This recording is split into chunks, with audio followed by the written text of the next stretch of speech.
ప్రభు అయిన యేసుక్రీస్తు నామములో టీవీ ప్రేక్షకులందరికీ శుభాభివందనాలు తెలియజేస్తున్నాను. ఈ దినం ప్రభువు నాకు అనుగ్రహించిన కృపను మీ ముందుంచడానికి నేను సిద్ధపడి మీ ముందుకు వచ్చాను. మత్తయి సువార్త 5వ అధ్యాయము 20వ వచనాన్ని ఈ దినం చదువుకుందాం. శాస్త్రుల నీతి కంటెను పరిసయ్యుల నీతి కంటెను మీ నీతి అధికము కాని ఎడల మీరు పరలోక రాజ్యములో ప్రవేశింపనేరని మీతో నిశ్చయముగా చెప్తున్నాను. చిన్న మాట ప్రార్థన చేసుకుందాం. మహిమ కలిగిన తండ్రి, చదువుబడిన లేఖన భాగాన్ని దీవించి మీ ఆమోద ముద్ర వేసి అందరికి కావాల్సిన వర్తమానం మీరు అందించమని యేసు నామములో స్తుతించి ప్రార్థించి వేడుకొంచున్నాము తండ్రి, ఆమేన్. ప్రియమైనటువంటి దేవుని బిడ్డలారా, దేవుని యొక్క గొప్ప వాక్కు మన ముందుంచబడ్డది. ఒకప్పుడు మనము నీతిమంతులము కాదు, ఒకప్పుడు మనము దేవుని ప్రజలము కాదు, ఒకప్పుడు దేవుణ్ణి ఎరిగినటువంటి ప్రజలము కూడా కాదు. దేవుడు తన ఉచితమైన కృప ద్వారా మనల్ని తన ప్రజలుగా చేసుకున్నాడు, తన ప్రతినిధులుగా చేసుకున్నాడు, తన పిల్లలుగా మలుచుకున్నాడు, తన రాజ్య వారసులుగా దేవుడు చేసుకున్నాడు. ఇలా తన కుమారులుగా స్వీకరించి, తన బిడ్డలుగా స్వీకరించి వారికి ఇచ్చే ఆదేశం, వారికి ఇచ్చేటువంటి సమాచారం ఏంటంటే, మీరు పాపములో నుండి, ఆ యొక్క శాపములో నుండి, లోకములో నుండి, సాతాను బంధకాల్లో నుండి విడిపించబడి దేవుని నీతిలో మీరు ప్రవేశించారు. నీతి కలిగినటువంటి మీరు, నీతిని అనుసరించేటువంటి మీరు, నీతిమంతులైనటువంటి మీరు, మీ నీతి ఈ లోకంలో ఉన్నటువంటి వారికంటే అధికముగా ఉండాలని యేసయ్య సెలవిస్తున్నాడు. అందులో ప్రాముఖ్యంగా మనకు ముందున్నటువంటి నీతిని అనుసరించేటువంటి వారు ఎవరంటే శాస్త్రులు, పరిసయ్యులు. ఆ మాటనే ఉచ్చరిస్తూ యేసయ్య ఈ మాట సెలవిస్తున్నాడు. శాస్త్రుల నీతి కంటే, పరిసయ్యుల నీతి కంటే మీ నీతి అధికము కాని ఎడల మీరు పరలోక రాజ్యములో ప్రవేశింపనేరని నేను మీతో నిశ్చయముగా చెప్పుచున్నానని దేవుని యొక్క వాక్యము సెలవిస్తుంది. కనుక పిల్లరా, ఇక్కడ 3 రకాలైనటువంటి నీతి విధానమును మనం చూద్దాము. మొట్టమొదటిది పరిసయ్యుల నీతి, రెండవది శాస్త్రుల నీతి, మూడవది మీ నీతి. కనుక ఈ 3 నీతి విధానాలని మనం ఆలోచించటం ద్వారా మన నీతి ఏంటో మనకు తెలిసి వస్తుంది. మనము వారికంటే అధికమైనటువంటి నీతిమంతులముగా ఉండడానికి అవకాశము కుదురుతుంది. కనుక పిల్లరా, నీతి లేనటువంటి మనకి నీతి దయచేసినటువంటి దేవుడు లోకములో ఉన్నటువంటి శాస్త్రం వల్ల కాకుండా, లోకంలో ఉన్నటువంటి పరిసయ్యుల వల్లే కాకుండా మీ నీతి అధికంగా ఉండాలని యేసయ్య సెలవిస్తున్నాడు. మనం ఎలా నీతిమంతులముగా చేయబడ్డామో మనకి విదితమైనటువంటి విషయమే. ఎలా మనము దేవుని యొక్క కృపను పొందుకొని నీతిమంతులం అయ్యామో దేవుని యొక్క వాక్యం మనకు సెలవిస్తుంది. ఆ కారణం చేత మన నీతిని వారిని పోల్చినటువంటి నీతి కంటే ఎక్కువైనటువంటి నీతి మనం కలిగి ఉందాం. మొట్టమొదటిగా మనము ఒకసారి శాస్త్రుల యొక్క నీతి ఎలా ఉంది, ఆ నీతి విధానము ఎలా ఉందో ఒకసారి మనం లేఖనాలని ఆశ్రయించి చూద్దాం పిల్లరా. లూకా రాసినటువంటి సువార్త 20వ అధ్యాయము 45వ వచనాన్ని నేను చదువుతున్నాను, గమనించండి. ప్రజలందరూ వినుచుండగా ఆయన ఇట్లా నేను, శాస్త్రులను గూర్చి జాగ్రత్త పడుడి. వారు నిలువుటంగి ధరించుకొని తిరగగోరుచు సంత వీధుల్లో వందనములను, సమాజ మందిరములలో అగ్రపీఠములను, విందులలో అగ్రస్థానములను కోరుదురు. వారు విధవరాండ్ల ఇండ్లను దిగమిరింగుచు మాయావేశముగా దీర్ఘ ప్రార్థనలు చేయుదురు. వారు మరీ విశేషముగా శిక్ష పొందుదురని తన శిష్యులతో చెప్పెను. ఇప్పుడు మనం చదివిన వాక్యం కూడా శిష్యులతోనే చెప్తున్నాడు. మీ నీతి శాస్త్రుల నీతి కంటే అధికంగా ఉండాలని చెబుతూ ఈ యొక్క లూకా సువార్తలు చెప్తున్నాడు, శాస్త్రులను గూర్చి మీరు చాలా జాగ్రత్త పడాలి. ఆనాడు శాస్త్రులు ఉన్నారు, ఆ శాస్త్రుల మీద ఉన్నటువంటి ఆత్మనే ఈనాటి ప్రజానికం మీద, ఈనాటి ఆ యొక్క భక్తుల మీద కూడా పనిచేస్తుంది. అటువంటి శాస్త్రీయ విధానం కలిగినటువంటి భక్తులు ఉన్నారు కనుక వారిని గురించి మనమును జాగ్రత్త పడవలసినటువంటి అవసరత ఎంతైనా ఉన్నది. శాస్త్రాలను గురించి జాగ్రత్త పడండి. వారు మొట్టమొదట నిలువుటంగి ధరించుకొని తిరుగుదురు అని రాయబడింది. అంటే వారి యొక్క విధానం ఎలా ఉన్నదంటే అంగీలకు మాత్రమే ప్రాధాన్యత ఇస్తారు, కానీ దేవుని యొక్క ఆత్మకి ప్రాధాన్యతను ఇవ్వలేకుండా వారి యొక్క డ్రెస్ అపీరెన్స్ కొరకే ప్రాధాన్యత విలువ ఇచ్చేటువంటి వారిగా మనం చూస్తున్నాం. కనుక పిల్లరా, ఇంకా నిలువుటంగి ధరించుకొని తిరగడమే కాకుండా సంత వీధులలో వందనములను, సమాజ మందిరములో అగ్రపీఠములను, విందులలో అగ్రస్థానములను కోరుదురు. మేమే అందరికంటే ఎక్కువ పెద్దవారం అనేటువంటి ఒక ఇగో వారిలో పనిచేస్తుంది. ఒక హెచ్చింపైనటువంటి స్వభావము ఆ యొక్క శాస్త్రుల్లో మనం చూస్తున్నాము. సంత వీధుల్లో వందనం చేయడము, సమాజ మందిరములలో అగ్రపీఠములను కోరుకోవడము, విందులలో అగ్రస్థానములను కోరుకునేటువంటి స్థితి మరి శాస్త్రులలో మనకు కనబడుతుంది. ఇంకా వారి యొక్క విధానం ఎలా ఉందో కంటిన్యూషన్ మనం చూస్తున్నాం.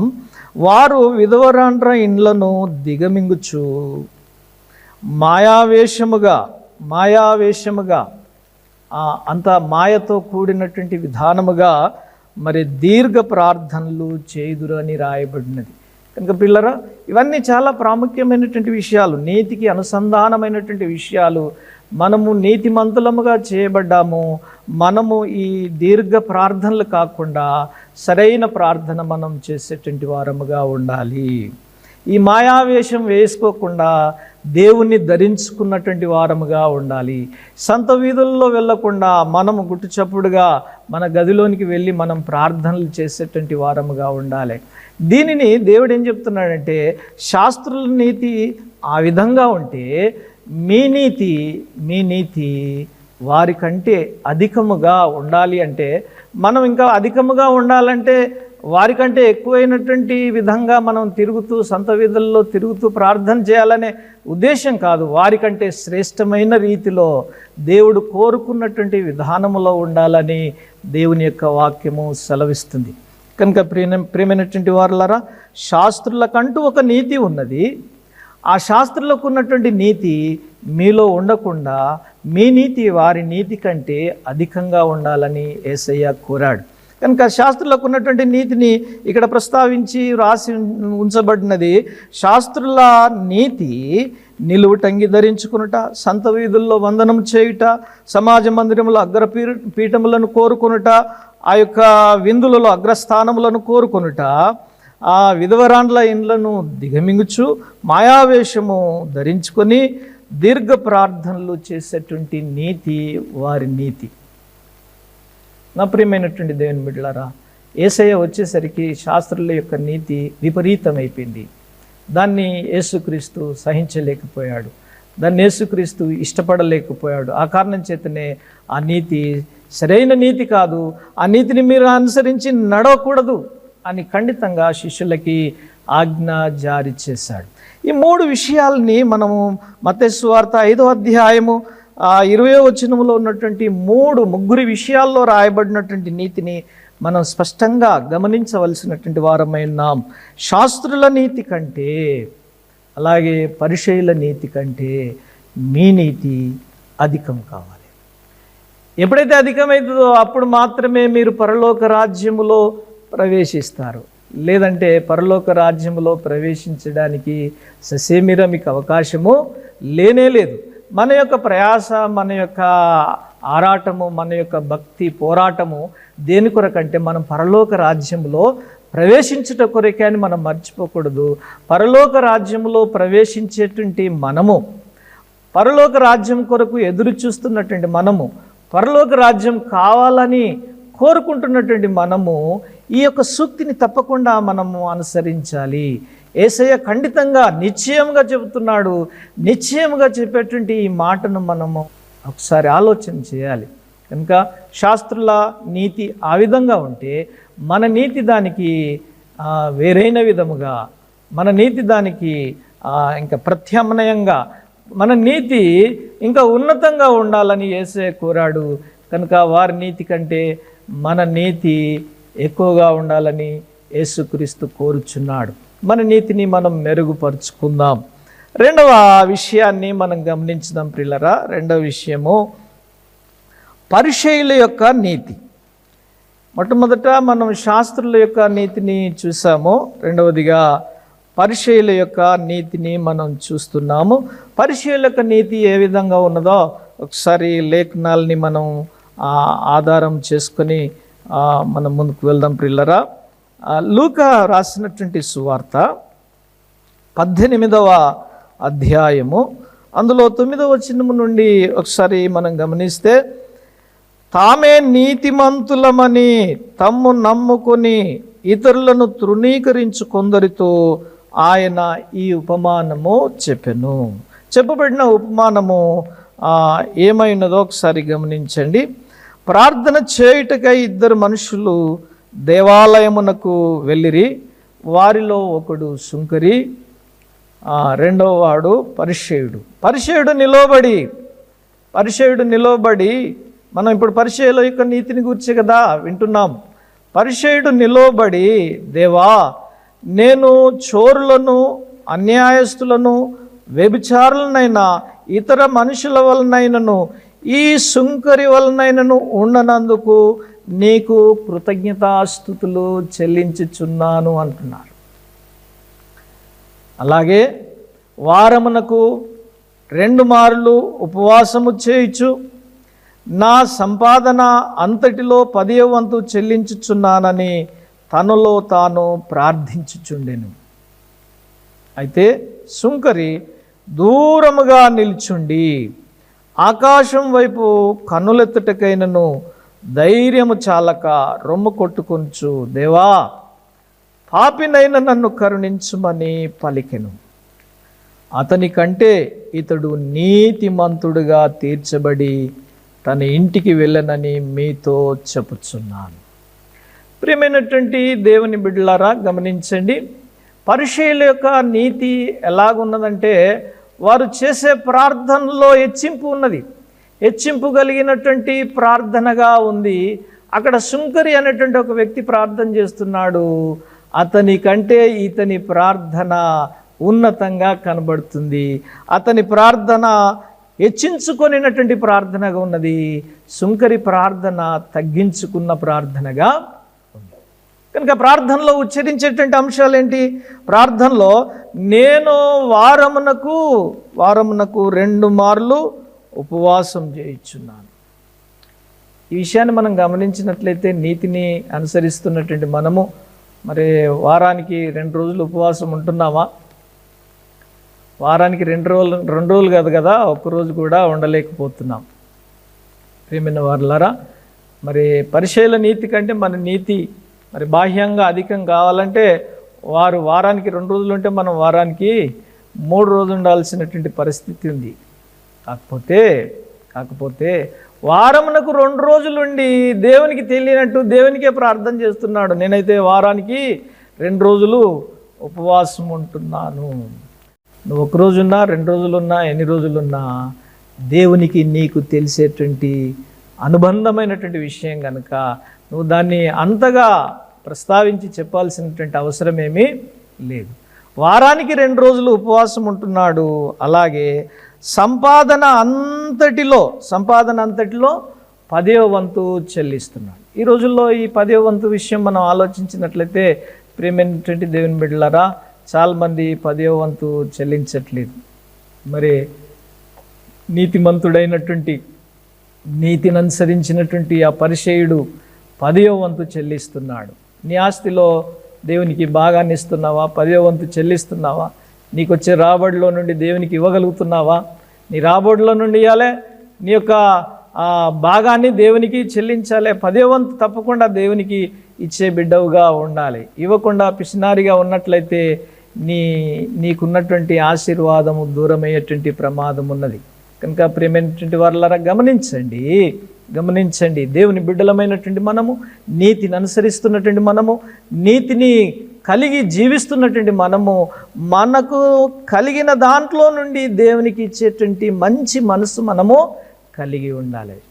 పరిశుద్ధుడైతే 10వ వంతు చెల్లిస్తున్నాడు. నీవైతే కనీసం 1 వంతన్న చెల్లిస్తున్నావా? 1 వంతు కాదు, 2 వంతులు కాదు, ఎన్ని వంతులు చెల్లిస్తున్నావు? నువ్వు ఎన్ని వంతులు చెల్లించినా దానికి లెక్క పత్రం ఏముండదు. కానీ 10వ వంతు చెల్లిస్తే అది నువ్వు దేవుని రాజ్య నిధులలో నింపినటువంటి వాడవుగా ఉంటావు. తప్పకుండా నీకు వచ్చే రాబడి అది 100 రూపాయలు కావచ్చు, 1000 రూపాయలు కావచ్చు, 10,000 కావచ్చు, 1,00,000 రూపాయలు కావచ్చు. నీకు వచ్చేటువంటి దాంట్లో నుండి నువ్వు దేవునికి భాగము ఇవ్వగలిగితే పరిసయ్యుని యొక్క నీతి కంటే నీ నీతి అధికమై పరలోక రాజ్యములో ప్రవేశించుటకు నీకు దేవుని కృపను అనుగ్రహిస్తాడు. కనుక ప్రియులారా గమనించండి, 10వ వంతు తప్పకుండా చెల్లించాలి.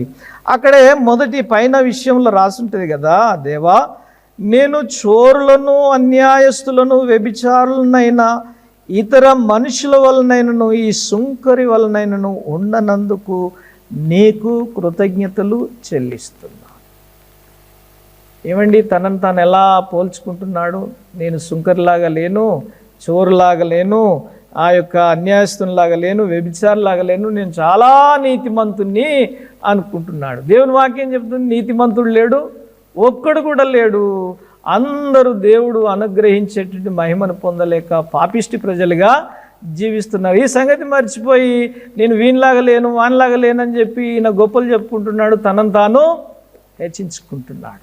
ప్రియమైనటువంటి వారలారా, మనము ఎంతైనా పాపులము, ఎంతైనా మట్టివారమని ఎరిగి మన పాపాలని మనం ఒప్పుకొని దేవుని రక్తంలో మనల్ని మనం కడుక్కొని మనం ఉచితముగా నీతిమంతులముగా చేయబడి ఆయన కృపలో మనం వర్ధిల్లేటువంటి వారముగా ఉండాలి.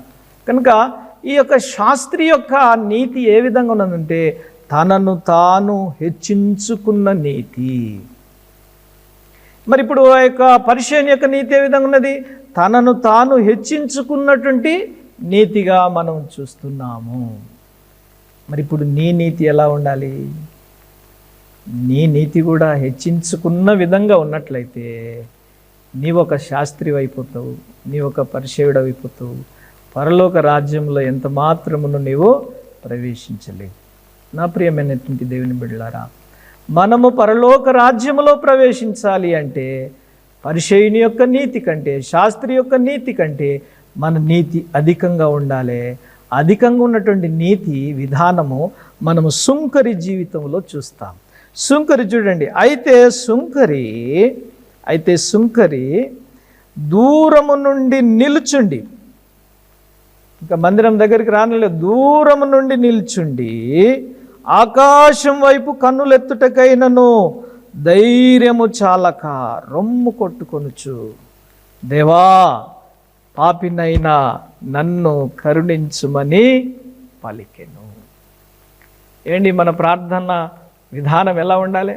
దేవా నేను పాపిని, నన్ను కరుణించుమని రొమ్ము కొట్టుకొంచు కేకలు వేసి పగిలిన హృదయముతో ప్రభు సన్నిధిలో మనం ప్రార్థన చేస్తే కానీ అప్పుడు మాత్రమే అంగీకరించబడతాం. లేకపోతే అంగీకరించబడేటువంటి పరిస్థితే లేదు. విరిగి నలిగిన హృదయమును ఆయన అలక్ష్యము చేయడు అని రాయబడినది. నీ హృదయము విరగాలి, నలగాలి. పగిలినటువంటి హృదయముతో దేవుని సన్నిధిలో ప్రార్థన చేయాలి. కన్నీరు మున్నీరై ఏడ్చి నీ పాపాలన్నిటిని దేవుని సన్నిధిలో ఒప్పుకొని వాటిని విడిచిపెట్టి ఆ నీతిని అనుసరించినటువంటి జీవితం నీవు కలిగి ఉండాలి. పరిసయ్యుడైతే హెచ్చించుకుంటున్నాడు, శాస్త్రి అయితే హెచ్చించుకుంటున్నాడు. హెచ్చింపు కలిగి తన జీవితంలో అన్ని ప్రవర్తన విధానమంతా హెచ్చింపే కనబడుతుంది. ఆ మనుషులు పోల్చుకొని నేను వానికంటే ఎక్కువ వాడిని, వానికంటే బాగున్నానని చెప్పి అనుకుంటున్నాడు. కానీ వాడి జీవితంలో సరైనటువంటి నీతి లేనట్టుగా మనం చూస్తున్నాం. మూడో వ్యక్తి మనకు కనబడుతున్నాడు, సుంకరే. ఆ సుంకరి పాపి, ఆ పాపియే నీవు నేను. మనము మన పాపములను దేవుని ఎదుట ఒప్పుకొని విడిచిపెట్టాలి. దేవునికి స్తోత్రం కలుగునుగాక. మన పాపములను మనం ఒప్పుకొని ఎడల ఆయన నమ్మదగిన వాడును నీతిమంతుడినై ఉన్నాడని రాయబడినది. నువ్వు ఒప్పుకోకుండా నిన్ను నువ్వు హెచ్చించుకొని ప్రార్థన చేస్తే, నేను అందరికంటే బాగున్నాను, అందరికంటే నాలో ఏ పాపం లేదు, నేను చాలా పరిశుద్ధిని అనుకుంటే నిన్ను నీవు మోసం చేసుకుంటున్నావు ప్రియబిడ్డ. నిన్ను నువ్వు పతనానికి నీ ప్రయాణం వెళ్తుంది. కనుక ప్రియమైన దేవుని బిడ్డ, దేవుని సన్నిధిలో నీవు పాపివని గుర్తించి నీ పాపాలని దేవుని దగ్గర ఒప్పుకొని ఆయన రక్తంలో కడుక్కొని పరిశుద్ధుడవై నిజమైన ఒక నీతిని, సరి అయిన ఒక నీతిని నువ్వు దేవుని సన్నిధిలో అనుసరించేటువంటి బిడ్డవుగా ఉండాలి. ఇది చూడండి, సుంకరి దూరముగా నిల్చుండి ఆకాశం వైపు కన్నులెత్తుటకైనను ధైర్యము చాలక దేవా పాపినైన నన్ను కరుణించుమని పలికెను. అలా పలికిన ఆ విధానమును యేసయ్య ఏం చెప్తున్నాడు చూడండి. అతని కంటే ఇతడు నీతిమంతుడిగా తీర్చబడి తన ఇంటికి వెళ్ళనని మీతో నిశ్చయముగా చెప్పుచున్నాను. తను తాను హెచ్చించుకొనువాడు తగ్గించబడుననియు, తను తాను తగ్గించుకొనువాడు హెచ్చింపబడుననియు చెప్పాను. ఈ తగ్గించుకొనుట, హెచ్చించుకొనుట అనే దానికి ఉపమానంగా ఏం చెప్పాడు? ఒక పరిచయుని తీసుకున్నాడు. పరిచయుడు ఏం చేస్తున్నాడు? తనను తాను హెచ్చించుకుంటున్నాడు. శాస్త్రి ఏం చేస్తున్నాడు? తనను తాను హెచ్చించుకుంటున్నాడు. ఏ విషయాల్లో హెచ్చించుకుంటున్నాడు? ప్రార్థన చేసే విషయంలో హెచ్చించుకుంటున్నాడు. ఏ విషయంలో హెచ్చించుకుంటున్నాడు? ఆ దేవునికి ఇచ్చే విషయంలో హెచ్చించుకుంటున్నాడు. ఏ విషయంలో హెచ్చించుకుంటున్నాడు? నేను మనుషుల కంటే బాగున్నానని హెచ్చించుకుంటున్నాడు. నేను ఎవరిలాగా వారిలాగా లేను, నేను చాలా బాగున్నానని తనను తాను పొగుడుకుంటున్నాడు. వారికంటే నేను బాగున్నాను, వారికంటే నేను నీతిమంతుడనై ఉన్నానని తనను తాను ప్రోత్సహించుకుంటున్నాడు, పొగుడుకుంటున్నాడు, హెచ్చించుకుంటున్నాడు. నా ప్రియమైన దేవుని బిడ్డలారా, అతని కంటే ఎవరట? ఇతడు తగ్గించుకున్నాడు. అతని ప్రార్థనలో తగ్గింపున్నది. దేవుని వైపు చూడడానికి, ఆకాశం వైపు చూడడానికి కూడా కన్నులు చాలక, ధైర్యం చాలక, రొమ్ము కొట్టుకొనుచు, ఏడ్చుచు, ప్రలాపించుచు, కన్నీరు మున్నీరై ఏడ్చి ప్రభు సన్నిధిలో ప్రార్థన చేశాడు. అందుకనే అతని కంటే ఇతడు నీతిమంతుడై ఉన్నాడని దేవుని యొక్క వాక్యము సెలవిస్తుంది. ఆ మాటల్ని సరిపోల్చి ఏం చెప్తున్నాడు? తను తాను హెచ్చించుకొనివాడు తగ్గించబడును, తను తాను తగ్గించుకొనివాడు హెచ్చించబడును. చూడండి, ఎవరు హెచ్చించుకున్నారు, ఎవరు తగ్గించుకున్నారు? పరిచయుడు హెచ్చించుకున్నాడు, సుంకరి తగ్గించుకున్నాడు. ఇప్పుడు మనము మన నీతి విధానం ఎలా ఉండాలో ఇప్పుడు మనం చదువుకున్న మూల వాక్యాన్ని చూద్దాం. శాస్త్రుల నీతి కంటే, హెచ్చించుకునే నీతి కంటే, పరిచయుల నీతి కంటే, తనను తాను హెచ్చించుకునేటువంటి నీతి కంటే మీ నీతి అనగా ఒక సుంకరి ఏ విధమైన నీతిని అనుసరించాడో ఆ నీతి విధానము మీలో ఉండాలని దేవుడు కోరుచున్నాడు. నీలో ఉండాలని దేవుడు కోరుచున్నాడు. నాలో, మనందరిలో ఉండాలని, దేవుని యొద్దకు వచ్చినటువంటి వారందరిలో ఆ నీతి ఉండాలని దేవుడు కోరుచున్నాడు. ఈ నీతి మనకు ఎలా సంక్రమించిందండి? ఎలా వచ్చింది? ఉచితముగా నీతిమంతులముగా చేయబడ్డాము. నీతిని అనుసరించేవాడే నీతిమంతుడు. ఈ నీతిని మనం కాపాడుకోవాలి. యేసయ్య మన కొరకు మరణించుట వలన మనము నీతిమంతులముగా చేయబడ్డాము. రోమీలకు రాసిన పత్రికలో 5వ అధ్యాయంలో రాసుంటుంది. 6వ వచనాన్ని నేను చదువుతున్నాను, గమనించండి. ఏలయనగా మనం ఇంకా బలహీనులమై ఉండగా క్రీస్తు యుక్త కాలమున భక్తిహీనుల కొరకు చనిపోయెను. నీతిమంతుని కొరకు సహితం ఒకడు చనిపోవుట అరుదు, మంచివాని కొరకు ఎవడైనా ఒకవేళ తెగింపవచ్చును. అయితే దేవుడు మన ఎడల తన ప్రేమను వెల్లడిపరుచుచున్నాడు. ఎట్లనగా మనం ఇంకను పాపులమై ఉండగానే క్రీస్తు మన కొరకు చనిపోయెను. కాబట్టి ఆయన రక్తము వలన ఇప్పుడు నీతిమంతులముగా తీర్చబడి మరింత నిశ్చయముగా ఆయన ద్వారా ఉగ్రత నుండి రక్షించబడదుము అని రాయబడింది. కనుక పిల్లరా గమనించండి, ఏంటంట కాబట్టి ఆయన రక్తము వలన ఇప్పుడు నీతిమంతులముగా మనము తీర్చబడ్డాము. ఉచితంగా నీతిమంతులముగా తీర్చబడ్డాము. అమూల్యమైన రక్తమును మన కొరకు సిలువలో కార్చిన ఆ రక్తములో మన పాపాలన్నిటినీ కడుక్కున్నాం. మనం పాపలమై ఉండగానే మన కొరకు చనిపోయాడు. ఆ చనిపోయి ఆయన రక్తం కార్చాడు. ఆ రక్తంలో మన పాపాలన్నింటినీ కడుక్కొని మనము నీతిమంతులమయ్యాం. మన నీతి ఎవరితో పోల్చుకుందాం? శాస్త్రితో పోల్చుకుందామా? పరిచయంతో పోల్చుకుందామా? వారి నీతి అనగా శాస్త్రి యొక్క నీతి, పరిచయం యొక్క నీతి మరి దేవుడు మెచ్చుకునదగినటువంటి నీతిగా లేదు. కనుక పిల్లరా, వారి నీతి కంటే మీ నీతి ఉన్నతంగా ఉండాలి. వారి నీతి కంటే మీ నీతి అధికముగా ఉండాలి. అప్పుడే మీరు పరలోక రాజ్యంలో ప్రవేశిస్తారని యేసయ్య నిశ్చయముగా చెప్తున్నాడు. నా ప్రియమైనటువంటి దేవుని బిడ్డలారా, నీవు నేను మనమందరం పరలోక రాజ్యంలో మనం ప్రవేశించాలంటే యేసుక్రీస్తు మనకు ప్రబోధించిన ప్రతి విషయాన్ని, ప్రతి అంశాన్ని మనం చేదుకొని ఆ ప్రకారంగా మనం జీవించేటువంటి వారముగా ఉండాలి. ఈ వాక్యం మన వినికిడిలో దేవుడు దీవించి ఆశీర్వదించునుగాక. ఆమెన్. మీ అందరి కొరకై చిన్న మాట ప్రార్థన చేస్తాను. కళ్ళు మూసుకోనండి. వీక్షించే ప్రతి ఒక్కరూ కళ్ళు మూసుకోనండి, ప్రార్థన చేసుకుందాం. మహిమ కలిగిన మా ప్రభువా, పరలోకమందున్న మా తండ్రి, మీ పరిశుద్ధ నామానికి స్తోత్రాలు స్తుతులు చెల్లిస్తున్నాం. మత్తయి సువార్త 5వ అధ్యాయం 20వ వచనం ద్వారా మా అందరితో మాట్లాడినటువంటి మా ప్రభువా, మా ముందు శాస్త్రులను పరిచయాలను పెట్టి వారికి ఉన్నటువంటి నీతి వలె కాకుండా మీ నీతి అధికముగా ఉండని ఎడల పరలోక రాజ్యంలో ప్రవేశించనేరని నిశ్చయంగా చెప్తున్నానని సెలవిచ్చినటువంటి మా ప్రభువా, మా నీతిని మేము మెరుగుపరుచుకుని ఉన్నతంగా ఉండగలిగే కృప దయచేయండి. మరి ముఖ్యంగా మమ్మల్ని మేము హెచ్చించుకొనకుండా తగ్గించుకొని మీ ఎదుట జీవించగలిగే గొప్ప భాగ్యం మీరు మాకు అనుగ్రహించమని ఈ సందేశం ద్వారా ఆయన మీ బిడ్డలందరినీ మీరు దర్శించి బలపరచమని వారి హృదయాల్లో నాటింపచేయండి. దేవా, మీ కొరకైనటువంటి నీతిమంతులుగా, తగ్గించుకొని బ్రతికే నీతిమంతులుగా, సుంకరి వలె జీవించగలిగేటువంటి గొప్ప నీతిమంతులుగా చేసి మీరు ఆశీర్వదించమని, మహిమ ఘనత ప్రభావాలు పొందుకోమని యేసు నామములో స్తుతించి ప్రార్థించి వేడుకొంచున్నాము తండ్రి. ఆమెన్.